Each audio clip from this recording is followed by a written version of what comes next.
ဘဝမှာတစ်ခါတလေဘာလို့အဆင်မပြေဘူး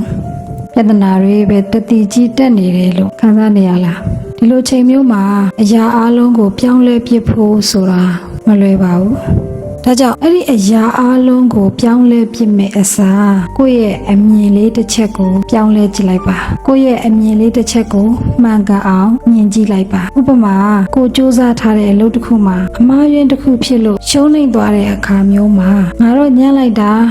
ဒါလေးတောင်ဖြစ်မရှိဘူးငါဘွားကတော့ပြီးပါပြီဆိုပြီးမြင်လိုက်ရင်စိတ်ပြအားငယ်မှုတွေပဲဝင်လာမှာပါဘာလို့လဲဆိုရင်ဒါကအမြင်မှားနေတဲ့အတွက်ကြောင့်ပါအဲ့ဒါလို့မဟုတ်ပဲဒီအမားကငါ့ကိုအတွေ့အကြုံသစ်တစ်ခုပေးလိုက်တာပဲငါမှသင်ယူစရာတွေကြံသေးတာပဲဆိုပြီးအပြူသဘောနဲ့မှန်မှန်ကန်ကန်မြင်ကြည့်လိုက်ပါအဲ့ဒါလို့ကိုယ့်ရဲ့အမြင်လေးကိုပြောင်းလဲလိုက်တာနဲ့စိတ်ထဲမှာအားငယ်တာထက်နောက်တစ်ချိန်ထပ်ပြီးစူးစမ်းခြင်းနဲ့စိတ်တော့ခွန်အားတွေနှိုးကြလာလိမ့်မယ်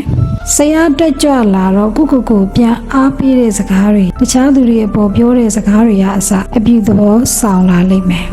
အဲ့လိုစကားတွေကနေတဆင့်ကိုလှုပ်လိုက်တဲ့လှုပ်ရက်တွေကလည်းအရင်ကထက်ပိုသေးချပြီးတော့ပိုပြီးမှန်ကန်လာပါလိမ့်မယ်လှုပ်ရက်တွေမှန်လာတဲ့အခါမှာတော့မမေးဆွေတို့ရဲ့နေ့စဉ်ဘဝမှာအောင်မြင်မှုနဲ့စိတ်ကြည်နက်မှုတွေကတစ်ခုပြီးတစ်ခုရောက်လာပါလိမ့်မယ်ဒါကြောင့်မိမိတို့ရဲ့နေ့စဉ်စူးစမ်းမှုတွေကလမ်းမှန်ပေါ်ရောက်သွားပြီးနောက်ဆုံးမှာဘလို့အခက်ခဲမျိုးပဲလာမတုံ့လို့တော့တဲ့စိတ်အေးချမ်းမှုအစစ်မှန်ကိုရလာမှာပဲဖြစ်ပါတယ်အရာအလုံးဟာကိုယ့်ရဲ့အမြင်လေးတစ်ချက်ကနေပဲစတင်တာပါဒီနေ့ဓမ္မမိတ်ဆွေတို့ကြုံတွေ့နေရတဲ့အခက်ခဲတွေကိုရောဘလို့အမြင်မျိုးနဲ့ပြောင်းလဲပြီးကြည့်နေကြလဲဆိုတာလေးကိုကွန်မန့်မှာရေးသွားလို့ရပါတယ်